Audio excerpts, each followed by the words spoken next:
What's the goal? For 99% of the world, it's a number, right? That one magic number. $1 million.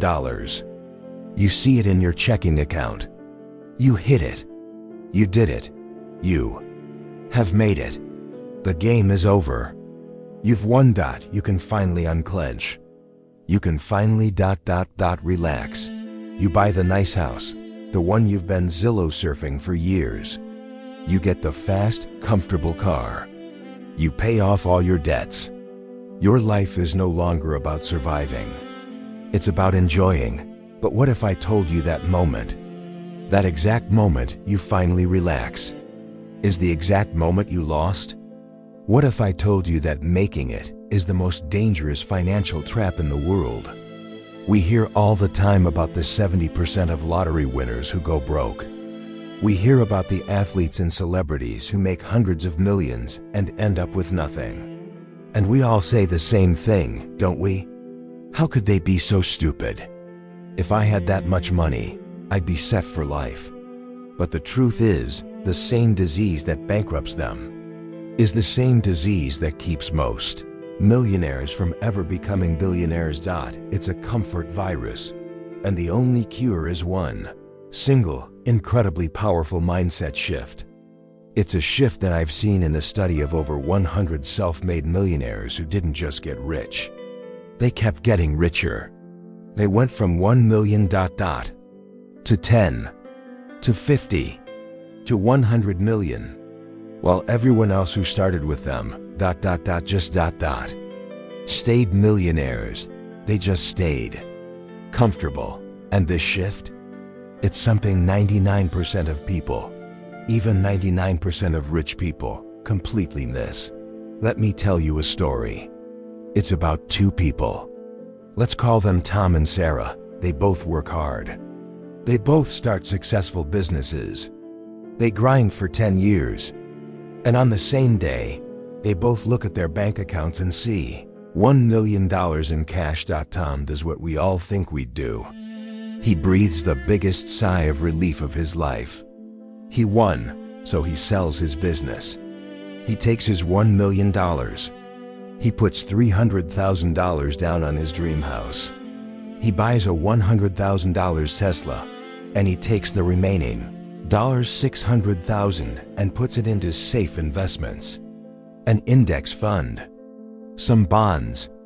His financial advisor says he'll make a comfortable 7% a year. Tom is set. He's a millionaire. He's made it. His game is over. Now let's look at Sarah. She also hits $1 million, and for 1 second, she feels that same relief. But then, she does something different. Something that looks from the outside a little crazy. She doesn't buy a house. She keeps driving her 10-year-old Honda. Instead of relaxing, she accelerates. She looks at that $1 million not as a trophy, but as ammunition. She sees it not as an endpoint, but as a starting point. Tom saw his million and said, "How can I protect this?" Sarah saw her million and said, "How can I multiply this?" Tom's game was how to become a millionaire. He bought the book. He finished it. And he put the controller down. Sarah's game was how to win at capitalism, and she just used that $1 million to unlock level 2. Fast forward 10 years. Where is Tom? He's comfortable. He's still a millionaire. His $600,000 with compound interest is maybe $1.2 million. He's fine. He's happy. He's rich. Where is Sarah? She's worth $80 million. What on earth happened? It wasn't luck. It wasn't one risky investment that paid off. It was that one mindset shift. The second she hit that first million, she made a change that Tom didn't. And this is what everyone misses. The gurus tell you to buy assets, not liabilities. Rich dad, poor dad. We all know that. That's level 1. That's what gets you to the million. But what the 100 Millionaire Plus Club knows is that there's a third category. A secret category that isn't an asset and isn't a liability. Tom looked at his million, and used it to buy comfort and assets, his house, his stocks. Sarah looked at her million and used it to buy something else. It's the one investment that has an infinite, almost godlike return. It's the one thing you can buy that literally makes you more powerful. It's the shift from playing addition, saving money, 7% returns, to playing multiplication, 10x, 100x returns. And the craziest part? You don't need $1 million to do it. You can start doing this right now, today, with $100 or with $0. This is the one thing that separates the working rich from the truly wealthy. So, what is it? What is this secret third category? What did Sarah buy that Tom didn't? And how can you stop playing addition and start playing multiplication? Tonight, that is the secret we're unlocking. Keep watching. So, what was the secret? What was that third category that Sarah bought that Tom completely missed? Tom bought assets. He bought a house. He bought stocks. And he bought comfort. And in 10 years, his $1 million became $1.2 million. He played addition. Sarah. She bought leverage. And in 10 years, her $1 million became $80 million. She played multiplication. That's the entire secret right there. Let me explain. When you have a little bit of money, the gurus teach you to buy assets. Assets put money in your pocket. Liabilities take money out. That's Rich Dad 101. It's not wrong. It's what gets you to the first million. It gets you to Tom, but the 100 million plus club? They know that's just the tutorial level. They know that not all assets are created equal. Tom bought static assets. His house? It just sits there. Sure, it goes up in value. 3%, 4% a year. It's passive. His index fund? It just sits there. It grows at 7%, 10% a year. It's passive. Tom's money went to sleep. He put it on a comfortable bed and he told it to just grow a little. Sarah's money? She put it to work. She looked at her $1 million not as a pile of gold to be protected in a dragon's vault. But as a million tiny soldiers that she was going to send into battle. Her million didn't go to sleep. It got deployed. This third category isn't an asset or a liability. It's a multiplier. A multiplier is anything you buy that doesn't just grow value, it creates it. Here's exactly what she did. This is the playbook. First, where did Tom go wrong? He sold his business. Why? Because he was the business. He was the main salesperson, the main inventor, the main everything. He was exhausted. He hit his $1 million finish line and he collapsed. He traded his work for comfort. Sarah's business? She also was the business. But the second she hit $1 million, she made her first move. She took $250,000 of her $1 million and she hired her replacement. She hired a CEO. She hired a manager. Then she took another $250,000 and hired a 5-person sales team. Look at the difference. Tom's $500,000 is in a house and a car. It's gone. It's comfortable. Sarah's $500,000 is now a system. Her $500,000 is now a CEO who is better at operations than she was, and a sales team that can make 100 calls a day when she could only make 10. In 1 year. Tom's $500,000 is just ... a comfy place to sit. In 1 year, Sarah's $500,000 investment has brought in $3 million in new sales. She didn't play addition. She didn't get a 7% return. She got a 600% return. She played multiplication. This is the first type of leverage, other people's talent. She used her money to buy a team that was smarter and more effective than she was alone. She multiplied herself, but she's not done. The next year, her business is booming. It's now a real company, not just her side hustle. She sees a new opportunity. A competitor's struggling. They have a great product, but bad marketing. She wants to buy them. They're asking for $10 million. What does Tom do? Tom, from his comfortable couch, would say, "I can't afford that. I'm a millionaire, but I'm not a decamillionaire." What does Sarah do? She doesn't even look at her personal bank account. She walks into a bank. But she doesn't walk in as Sarah. She walks in as CEO of Sarah Inc. She shows them her books. She shows them the $3 million in new sales. She shows them the system she built. And she says, "I'm buying my competitor. The deal will cost $10 million. I will put $1 million in, and I want you to lend the company the other $9 million. The bank looks at her system and says yes. This is the second type of leverage, other people's money. She just used her $1 million ammunition to control a $10 million asset. She bought that competitor, absorbed their 10,000 customers, and her $3 million year company is now a $15 million year company. In 2 years, Tom has turned $1 million into $1.1 million.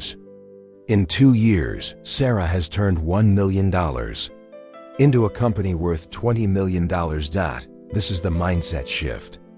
Tom saw his million as a shield. He used it to buy protection from the world. Protection from having to work. Protection from risk. He bought comfort. Sarah saw her million as a weapon. She used it as ammunition to go out and buy bigger and bigger weapons. She didn't buy a house. She bought a sales team. She didn't buy a safe stock. She bought her competitor. The 100 millionaires who kept getting richer never fell into the comfort trap. They see comfort as the enemy. They see a dollar sitting in a savings account as a wasted soldier, a deserter, doing nothing. Every single dollar they have has a job.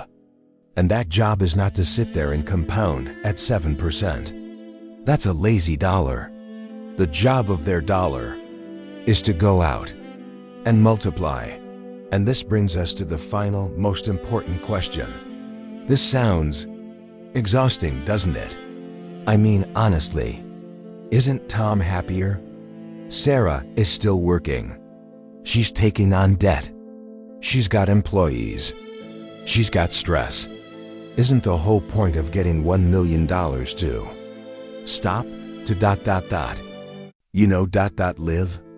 This is the final and most profound misunderstanding. We all think the game is about getting rich. We think Sarah is still playing because she wants a bigger house, a faster car, a yacht. But that is not it at all. The 100 Millionaire Plus Club, they are not playing for the money. They're playing for something else. And that is the one thing everyone misses. So, what is it? What are they really playing for? If Sarah, our $80 million woman, is still working, still stressed, still taking on debt, while Tom is comfortable and retired, didn't Tom win? Didn't he find the off switch? Isn't that the whole point? This is the final and most profound lie we tell ourselves. We believe the goal is to stop, to get freedom from work. Tom thinks he's free, but is he? He's comfortable, but his entire life is now dedicated to protecting that comfort. He's playing defense. He can't make a big move. He can't take a risk. What if he loses his comfort? What if he has to go back to work? Tom didn't buy freedom. He bought a beautiful, comfortable, $1 million cage. Sarah didn't buy a cage. She's still playing because she's not playing for the money. The money is just ... ammunition. It's just fuel. She's playing for the game itself. This is the one thing everyone misses. The 100 Millionaire Plus Club. They are not playing to retire. They are playing to create. Tom's game was, get $1 million. Sarah's game is, see what I can build. That's an infinite game. You can't win it. You just play. The work, the stress, the deals. That's not the cost. That is the reward. Solving the puzzle is the fun. Building the system is the fun. Seeing her soldiers, her dollars, her team go out and conquer a market. That is the fun. She is not playing for freedom from work. She is playing for freedom to work on exactly what she wants, how she wants, at the scale she wants. She doesn't want to stop. She wants the power to start. She wants the freedom to start a new company. Just because she has an idea. She wants the freedom to build a 100-person team. Just to see if she can. She wants the freedom to try and fail. And know that it doesn't matter because the game isn't over. So, let's put this all together. We started with a myth. That the goal is $1 million. Then we learned about the comfort trap, the trap that makes people like Tom buy a shield and stop playing. Then we learned the secret of the 100 million plus club. They don't buy shields. They buy weapons. They don't buy comfort. They buy leverage.